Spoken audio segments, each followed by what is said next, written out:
Okay, so now I'll be doing the neurological exam, okay? I'm going to be testing your cranial nerves as well as your deep tendon reflexes, okay? Okay. So first I'm going to start out testing cranial nerve 1, which is the olfactory nerve.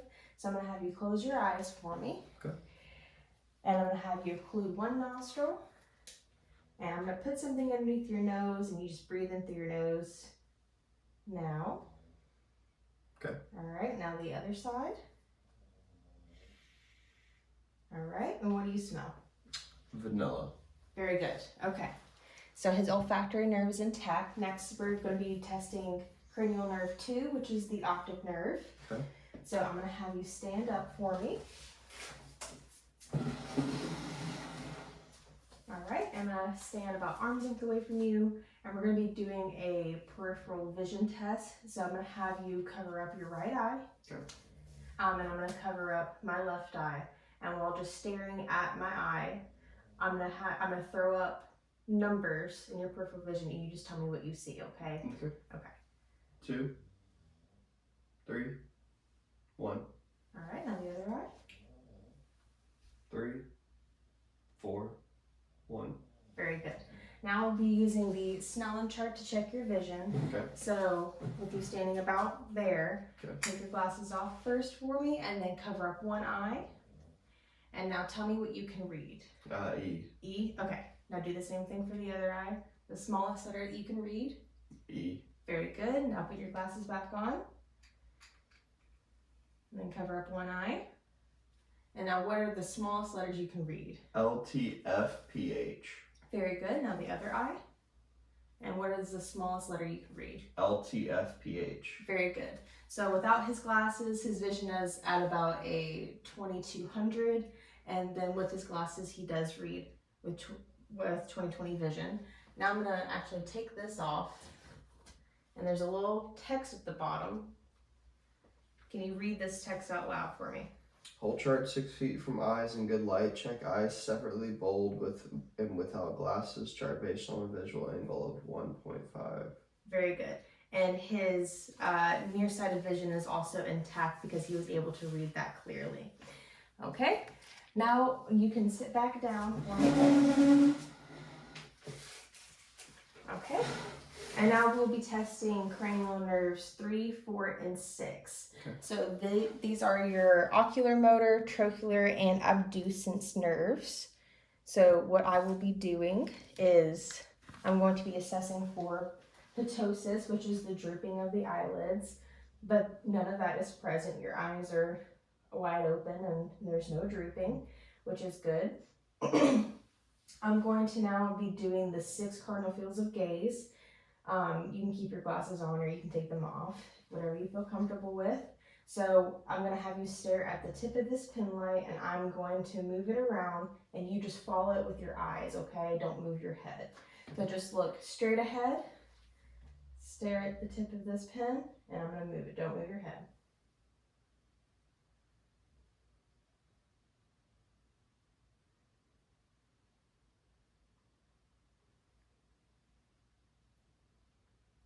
All right, very good. And there I was checking for nystagmus, that involuntary shaking of the eye, but his eye movements were smooth and he was able to look in all 6 cardinal fields of gaze. Now I'm going to check your pupils, okay? Okay. So I would say in this lighting, your pupils are at about a 3, which is normal. They're black, they're round, and they're equal currently. So now I'm going to shine a light in your eyes. So I'm going to have you stare straight off into the distance. I'm going to shine this light in your eye.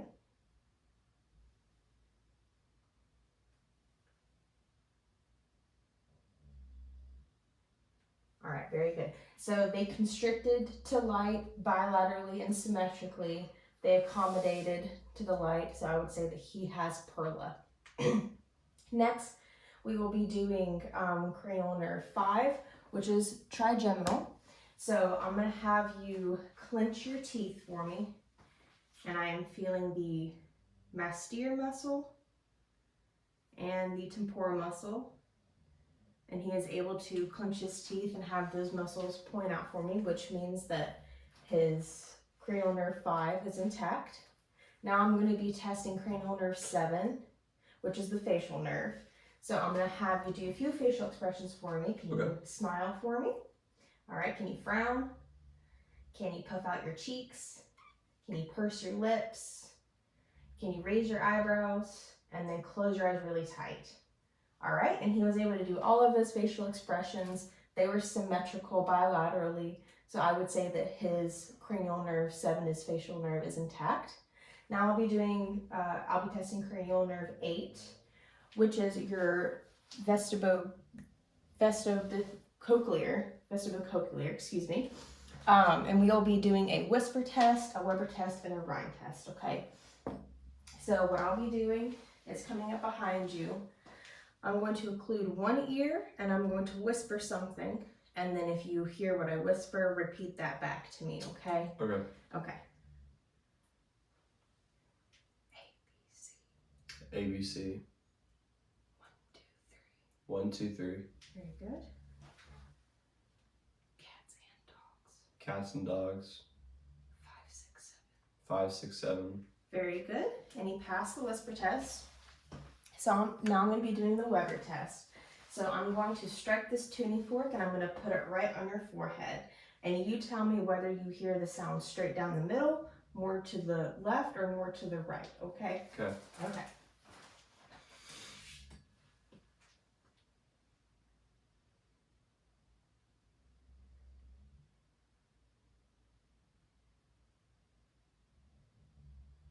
All right, and where did you hear that? Straight down the middle. All right, and that is a normal finding with the Weber test. That means that there is no lateralization and that he has equal amounts of hearing in both ears.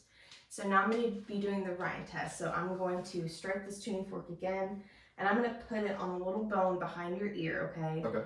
And then you tell me when you can't hear the sound anymore. And then I'm going to move it in front of your ear, and you tell me if you hear the sound after that. Okay.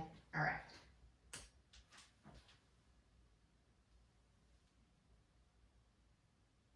You just tell me when you can't hear it anymore.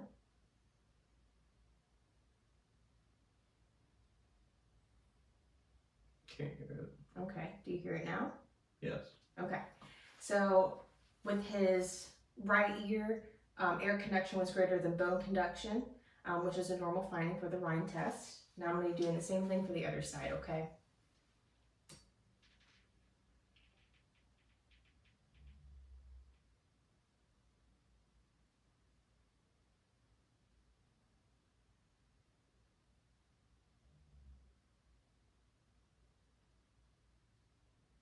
I can't hear it anymore. Can you hear it now? Yes. Okay, so on the left side as well, air conduction was greater than bone conduction, which is a normal finding for the Rhine test. So I would say that overall his cranial nerve 8 is intact. Now I'm going to be testing cranial nerve 9 and 10. So I'm going to use this tongue depressor.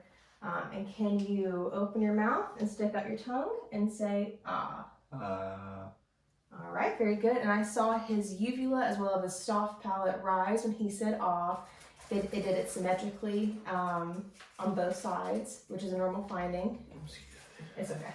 And now I'm going to have you open your mouth, stick out your tongue. And his gag reflex is intact. So I would say that his cranial nerve 9 and 10, which is the glossopharyngeal and the vagus nerve, both of those are intact. Now I'm going to be testing cranial nerve 11, which is the spinal accessory. So I'm going to push down on your shoulders and you try to shove your shoulders against my resistance, okay? And go. Oh, and he is able to do that very well. I'm also going to have you, can you turn your head to the right and meet my resistance? Very good. Now same thing to the left. Very good. So he was able to meet my resistance and overcome resistance both in his shoulders and in his neck. So I would say that the cranial nerve 11 is intact. Now we're going to be doing cranial nerve 12, which is the last one. So this is the hypoglossal nerve. So what I'm going to have you do is stick out your tongue, and can you move it side to side? Very good. So I would say that his hypoglossal cranial nerve is intact doing that. So that is it for the cranial nerves. Now I'm going to be testing your reflexes, okay? Okay. So first, I'm going to start out by testing the bicep reflex. Okay. So I'm going to have you kind of flex your arm here. I'm going to find that tendon. Very good. All right, now I'm going to strike it. All right, very good. There is a very small response. There is a tiny bit of flexion in the forearm and a tiny bit of contraction within the bicep. So I would grade that as about a +1. Now I'm going to do the brachioradialis.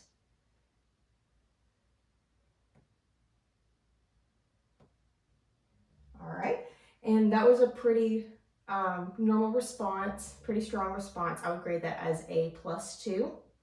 Now I'm going to do the tricep. All right, just have your arm go limp here. All right, that second time was a lot better than the first. So I would say that tricep reflex on the right side is at a +2. Now I'm going to go to this side. Same thing, I'm going to be testing the bicep.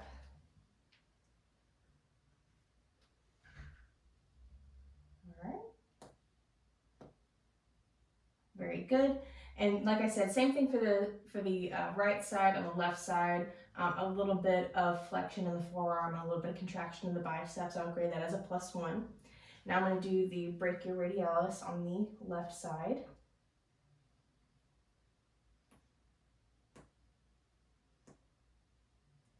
Okay, not as strong as the right side, but there was still a pretty good response. I would grade that as a +1 for the brachioradialis deep tendon reflex on the left side.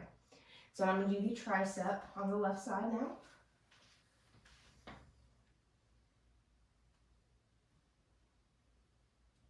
All right, and that was a pretty normal and strong response, so I would also grade that as a +2. I'm going to move this camera down so that we can see the patellar and the Achilles.